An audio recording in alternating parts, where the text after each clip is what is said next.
पिथौरागढ़ में कांग्रेस के विधायक है मयूक मेहर। रिजल्ट आने के बाद मयूक मेहर ने 3 सवाल उठाए हैं। मैं 3 सवाल एज इट इज पढ़ देता हूं। उन्होंने पहला सवाल उठाया है, वो आपको झुमका पहलवान कहते हैं। उन्होंने पहला सवाल उठाया है कि क्या झुमका पहलवान उनके प्रत्याशी की शर्मनाक हार व जमानत जब्त होने पर नैतिक जिम्मेदारी लेते हुए अपने पद से इस्तीफा देंगे। दूसरा, दिल्ली कांग्रेस जो कुंभकर्णीय नींद सोई हुई है, जिनकी नाक के नीचे इन जैसे भाजपा के स्लीपर सेल को चिन्हित कर इनका निष्कासन करेगी। और तीसरा, मेरा निष्कासन कब करेगी कांग्रेस, क्योंकि मैं भाजपा के स्लीपर सेल जैसे लोगों के साथ इस पार्टी में नहीं रह सकता, क्योंकि यहाँ झूठ और फरेब के सिवा कुछ नहीं होता है। कांग्रेस के सिटिंग विधायक इतनी बड़ी बात अगर कह रहे हैं और कांग्रेस के सिटिंग विधायक कांग्रेस के उम्मीदवार के सामने अपना उम्मीदवार लेके आ जाते हैं, इस पर कांग्रेस का प्रदेश नेतृत्व क्या कहना? देखिए, मैं पार्टी में सबसे छोटा व्यक्ति हूँ, लेकिन मैं अपने हाईकमान को, आदरणीय खड़गे जी को, राहुल जी को, वेणुगोपाल जी को और अपने प्रभारी को धन्यवाद देता हूँ कि पिथौरागढ़ जैसे संवेदनशील सीट में उन्होंने कैडर का साथ दिया। हार जीत चुनाव में होती रहती है और कभी कोई जीतता है, कभी कोई हारता है, राजनीति है। लेकिन 2019 में जब यही मयूक मेहर जी चुनाव लड़ने से भाग गए, तब इसी अंजू लुंठी ने कांग्रेस का टिकट लेके चुनाव लड़ना तय किया, जबकि पता था कि बाई इलेक्शन है, प्रकाश पंत जैसी शख्सियत खत्म हुई है। उस समय चुनाव का परिणाम क्या होगा सबको पता था, और केवल 2400 वोट से हारी।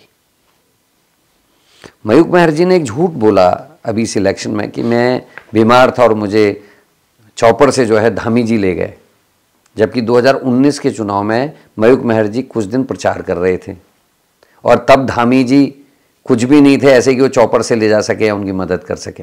वो मुख्यमंत्री अभी बने हैं 22 में और उससे 1 साल पहले। तो झूठ से जीते हैं। दूसरा, झुमके और कुंडल में जिस व्यक्ति को फ़र्क पता ना हो, वो सनातन धर्म की बात कर रहा था, उसकी भी मुझे हंसी आती है। मैंने कुंडल पहने हैं, कर्ण भेदन होता है, और मैं जिस धर्म से आता हूँ हमारे यहाँ कुंडल पहनना आवश्यक माना जाता है और मैं अपने कस्टम्स को मानता हूँ, इसलिए मैं पहनता हूँ। ये मेरा निजी वो है। तीसरी बात, वो कहते हैं स्लीपिंग सेल। तो जो आदमी ऐसा जिसको पार्टी ने टिकट दे दे के कई बार विधायक बनाया हो और 19 में धोखा देने के बाद दोबारा से मेन इलेक्शन में चुनाव लड़ा दिया हो, जिस पर पार्टी का एहसान हो, वो व्यक्ति जब पार्टी को आवश्यकता थी, उनके अलावा या उनके परिवार के अलावा जब किसी को टिकट गया तो उन्होंने अपना प्रत्याशी खड़ा कर दिया। तो स्लीपिंग सेल कौन हुआ? प्रदेश का अध्यक्ष या वो स्वयं? और हाईकमान के ऊपर आप आरोप लगा रहे हैं। एक तरफ हम सब कहते हैं कि कैडर बिल्डिंग आवश्यक है, सेकंड लीडरशिप, थर्ड लीडरशिप हमारी तैयार रहनी चाहिए।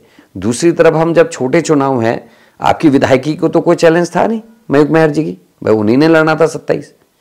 तो जब निकाय में भी आप किसी को नहीं आने देंगे तो आप कैसे कह सकते हैं कि कौन गलत है कौन सही है? और मैं फिर एक बार आपके माध्यम से अपने हाईकमान को धन्यवाद देता हूं। एक अच्छा, हारे हम जरूर हैं, लेकिन एक अच्छा मैसेज पूरे प्रदेश में गया है कि पार्टी अब अपने कैडर और संगठन के संग खड़ी है।